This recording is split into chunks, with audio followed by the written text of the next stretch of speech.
कैसे बाप हैं आप? इस मसले पे मैं तुमसे कोई बात नहीं करना चाहता। कैसी बातें कर रहे हैं? ये मेरी बेटी का मसला है, वो वहां जरूर जाएगी। परवीन, मैंने तुमसे कहा ना कि इस मसले से दूर रहो तो अच्छा है। कैसे दूर रहूं? मेरी बेटी की जिंदगी का सवाल, उसकी जिंदगी का सबसे बड़ा मसला है। शर्म आती है आपको ये बातें करते हुए? अरे लोग क्या कहेंगे, हम क्या जवाब देंगे सबको?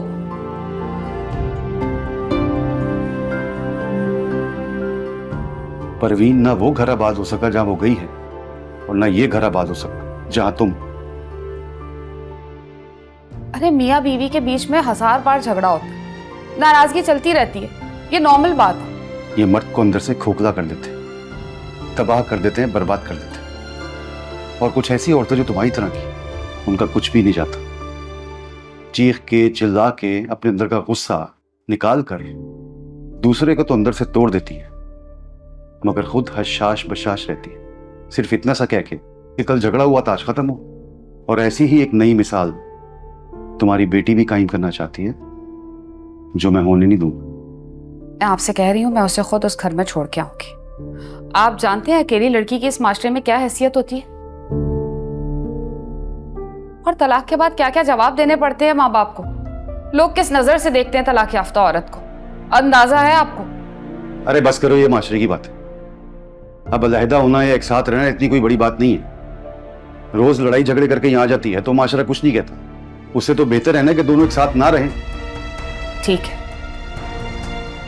फिर मैं भी देखूंगी कि अलहदगी होती कैसे।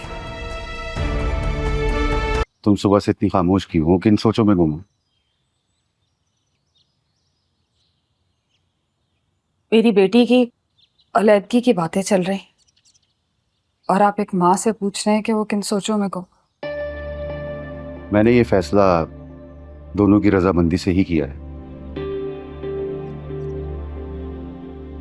शायद इसमें उन दोनों की बेहतरी भी है।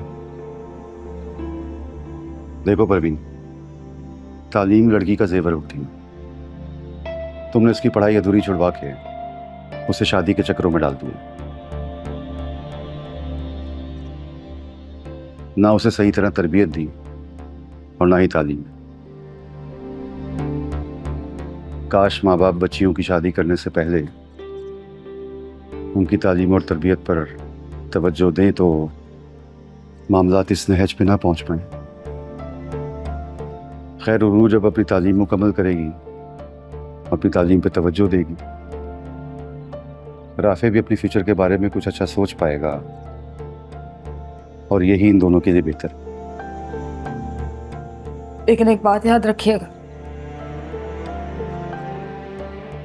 जो कुछ भी हो रहा है ना, उसमें अकेली हमारी बेटी कसूरवार नहीं है, आपका भांजा भी बराबर का शरीक है। बस फर्क नहीं। अब अल्लाह से दुआ करो कि दोनों घरों में खैर आफियत हो।